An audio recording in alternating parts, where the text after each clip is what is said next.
Hey, Coach. let me borrow this one. Sup? Who's Mike? Thank you. Sino yun? Dito ay alis lang mula si Coach Mab. Sabihin mo kay Awi, loko may sakit si Awi. Ha? May sakit si Awi. Mas masakit pag di ka sumama. Grabe naman, dami naman yung na-edit ni Bogs. To coach, ikaw na muna siguro bahala dito kasi di ko alam katin eh. Yung ano, yung nag-e-event. Problema sa'yo, Bogs. Wala kang alam. So, mamalengke sila. Hindi ako makasama kasi may sakit si Awi. Tara, Coach. Palengke kami.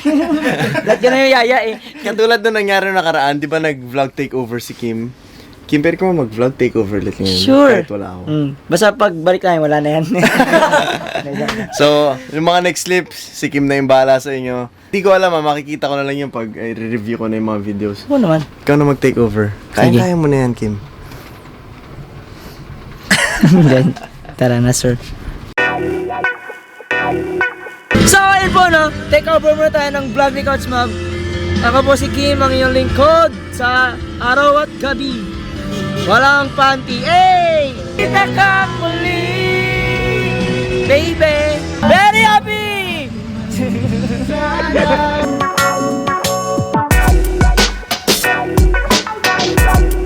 Ayan, tapos na kami mamili. Inaantay lang namin sila sa binili. Sabi, wait lang. Nasara mo pa eh. Yun, inaantay namin yung mga tindero na tawagin kami kasi madami kaming order. Kasi hanggang pang Tuesday po yung in-order namin mga kapatid. Isipin mo na lang yung mga nagpapares, ganito sila araw-araw. Palengke dito, tapos kakain ka, di ka magbabayad. Isipin mo yung hirap na ginagawa nila, no? Nabogs? Nabogs? Hey! Kaya magbayad ka. Tara na, let's go sir, pare tol. Tara! Tara, Bogs! Bagsong mabogs.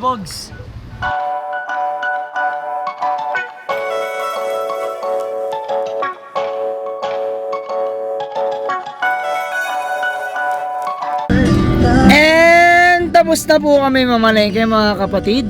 Ang next na po namin gagawin is dadalhin kay Jessie tas magluluto na siya. And marami pa kaming trip haba pang gabi. See you later.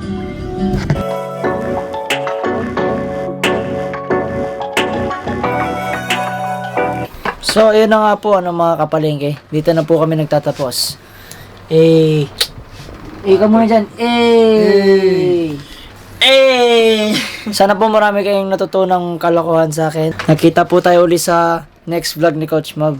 Kung gusto nyo pa po ako makilala, just follow me on IG and Twitter. It's _DeLeon Kim. And sa Facebook, Kim De Leon. Pawush!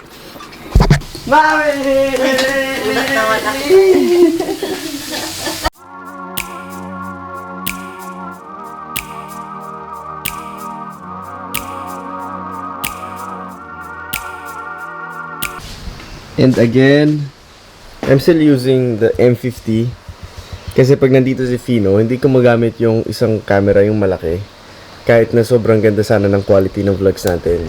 Pero kasi it's very hard to vlog ng ganun kalaki yung camera, di ba ba? Yes. Sobrang bigat. And most of the time kinakarga ko tong maliit na to eh. So, it's very hard na kapag nakaganyan ako tapos ang bigat-bigat tapos hawak ko pa si Fino. So, this is gonna be very light. Yun nga lang medyo nag-iba yung quality ko, napansin ko. But it's okay. Importante naman yung story na mabibigay natin. And isa pa. Di ba sabi mo gusto mo mag-vlog? Yeah. Si Awi gusto niya mag-vlog. Ang magiging content mo is about Workouts after pregnancy. workout after pregnancy. Tsaka mga makeup tutorials niya. Tsaka yung mga kalokohan niya. Loko-loko kasi to eh. Mga kalokohan itong bata. Hindi, tingnan niyo. Papakita ko sa iyo yung kung gaano siya ka-fit before siya manganak. Dahil fit talaga siya before.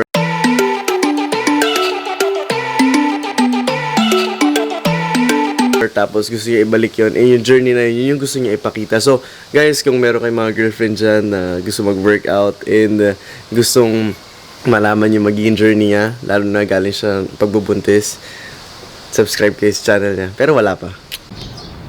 So, andito tayo ngayon sa bubong ng bahay namin kasi magta-timelapse ako.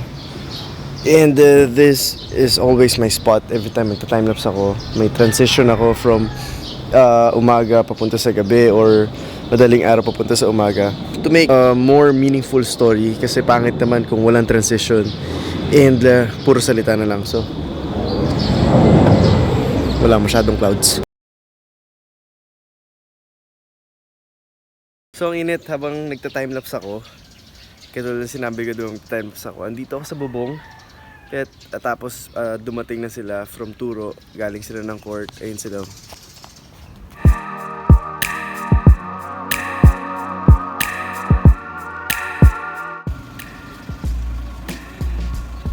So andito na sila. Baba na ako.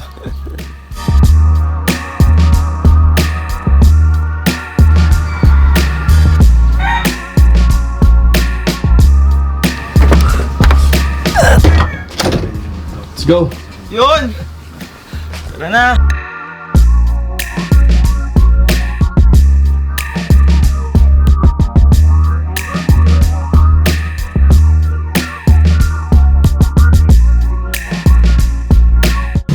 Yan yung itlog ko.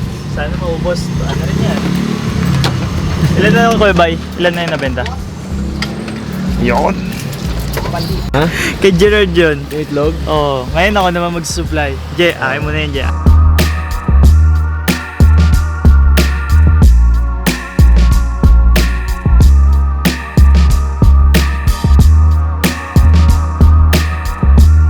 Bye! Kuya Bay, thank you. May ulit. Gusto mo talaga ng basketball, ah? You wanna play basketball, Fino? Sige nga, tanggalin natin. Tingnan natin kapag nawala.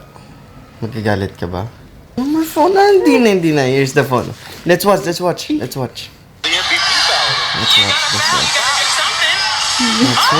You're jumping. Taba-taba ng legs mo eh. Taba-taba ng legs mo eh. Sarap. Oy!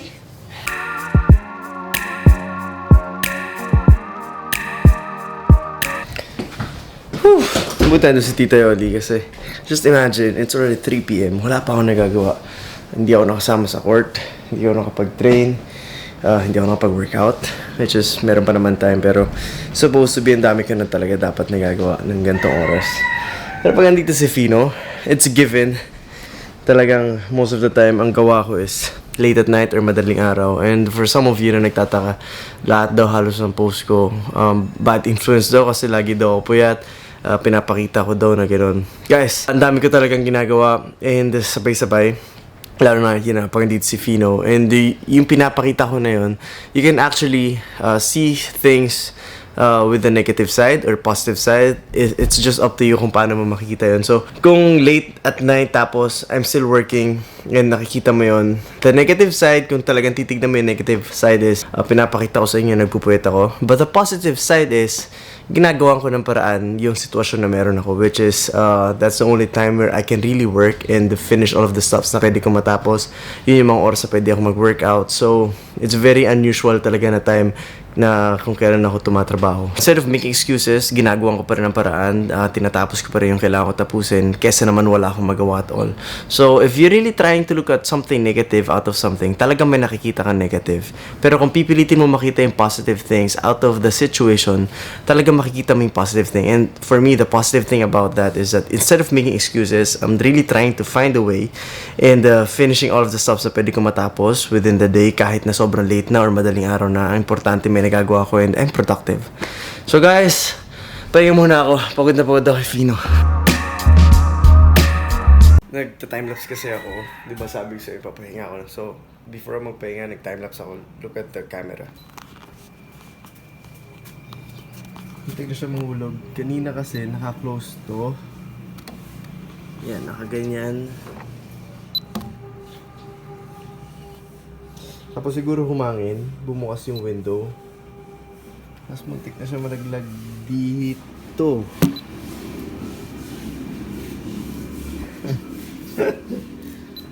Stop na, huwag na tayo mag-timelapse. So, ganun talaga mangyayari. If you're really trying to be creative, you're really trying to give a good story, talagang lalagay mo yung camera in a weird place, tapos you'll just expect na sana wala mangyari. Katulad nun, 50-50 muntik pa kung nahulog yung camera natin. Wala na, sira na. Pero yun, lagay ko na siya sa safe. At dahil doon, talagang gagawin ko na lang safe yung timelapse natin. Dito ko na lang siya talaga ilalagay. Ito talaga safe na to. Pero, yun lang. It's not that good kasi tinan mo yung... See? Yan, dito talaga safe na siya. Pointing there and hoping may something na mangyari in 20 minutes para may makitang maganda sa timelapse natin. Pero kung wala, sayang. So, yun yung reason why you really wanna put the camera in a weird place or sa isang lugar na mas makakuha siya ng mas magandang moment, makaka-capture ng mas magandang moment. Kasi kung dito mo lang ilalagay sa mga safe place, medyo hindi ka makaka-create ng kasing ganda ng story na pwede mong ibigay kapag nasa weird place siya. So, start na tayo time-lapse.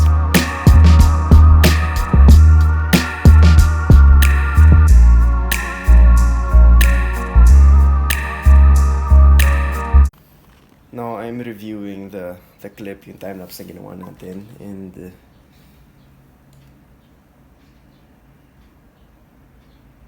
wow, walang nangyayari. So, walang nangyari, pero safe yung camera natin. Pero dun sa clip, it's too dull, it's too plain. Nothing is really good about being safe in life. You have to be weird. Alright guys, so if I'm gonna summarize it, again, this video, this channel is not about basketball alone. Maybe basketball is just one of the main parts of this vlogs, pero hindi siya tungkol sa basketball lang. It's about the opportunities that we have. It's about the dreams that we have. It's about the people who are really dreaming of achieving the kind of life that they want to have. And regardless if you're a businessman, if you really want to be a singer, if you want to be a dancer, if you want to be a basketball player, these vlogs are for you. Everything is gonna be for you, and the mentality, the attitude that you will develop from these vlogs will be very relevant and will be very important along your journey towards your success.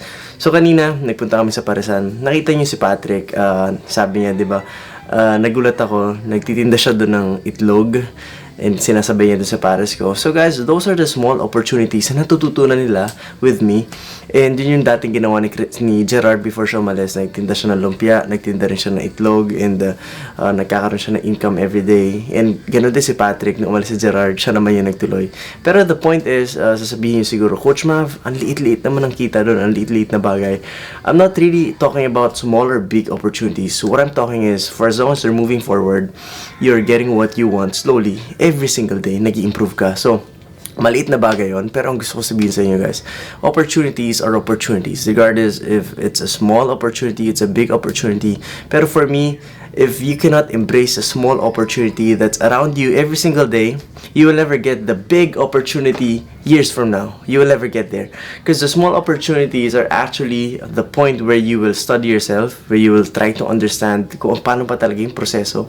Doon mo talaga makikilala yung sarili mo. Pero pag lagi mo tinatanggan yung maliit na bagay kasi gusto mo malaki agad, you will never really get what you want in life. Kasi opportunities are always wasted with you, and you really don't know how to appreciate the small things around you.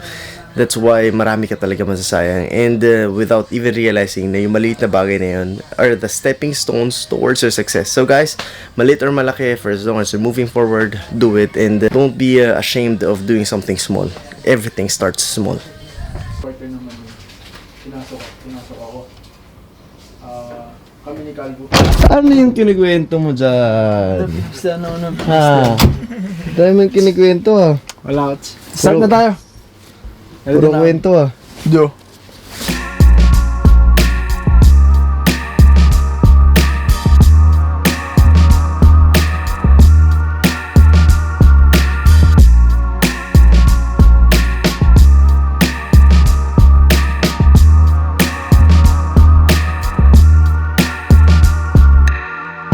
Gaan naman! Wala bang bumigat dyan, ang gaan! Gaan na binubo! Sige, pag tumama na sa akin, Pero wala tagal nag-workout? ito 2 months na. Pero, Ganun ka ka-consistent? oo naman. Araw-araw Tuloy-tuloy yun? ito. Araw-araw yun? Yes, araw-araw to. Parang ano, laki na. No? Pati ito tumatama eh. Sige na, Chan. Uwi ka na. Totoo yung ngayon. Sige. Wait lang, matatanong pala ako. Ano? Ay, Terence. Ano naman daw kayo eh? Oh, coach, game ako. Ha? Idol yun, pero... Pila natin. Sa kayo. Yeah. Sige, coach. Alright, so to end the day, tapos na kami mag-train. And kaya ball handling ulit. Kasi most of you baka magtatanong, ba't ball handling lagi yung training nyo? For how many days masakit yung legs ni Christian kasi tinamaan niya nung nasa baler kami. So, nagre-recover siya. And instead of resting na talagang walang gagawin, nagbo-ball handling kami and we're just trying to find a way. So, yun yung madalas na sinasabi ko naman sa vlogs ko. And I really wanna remind you na madalas kasi kapag masakit yung katawan natin or we feel bad, we just tend to rest everything kahit na meron naman talaga tayong pwedeng magawa out of that day. And yun lang ginawa namin. Ayaw ko siyang pagalawin masyado kasi masakit nga yung legs niya. So, kahit masakit legs niya, nag-ball handling kami stationary para at least may magawa kami and continuous improvement. So, yun lang. At saka, one more thing, hindi pa naman, after nung baler namin, I gave them few days to rest. And then, on Monday, which is, I think it's February ano ngayon, Bogs? 16, coach. February 16. So on Monday, February 18, doon talaga kami magte-train and that's gonna be an exciting episode. Magsa-start kasi kasama doon sila Kit and yung iba na magjo-join pa sa amin. So it's gonna be really exciting and most probably challenging kasi 3 AM magsa-start yung training namin and it's gonna be something new. So guys, yun lang. This is Coach Mav. Please keep on watching and take down notes every time you watch. Hit that bell so that you'll be notified every time we post something new. And guys, thank you for always supporting us. This is Coach Mav. I'm gonna see you again.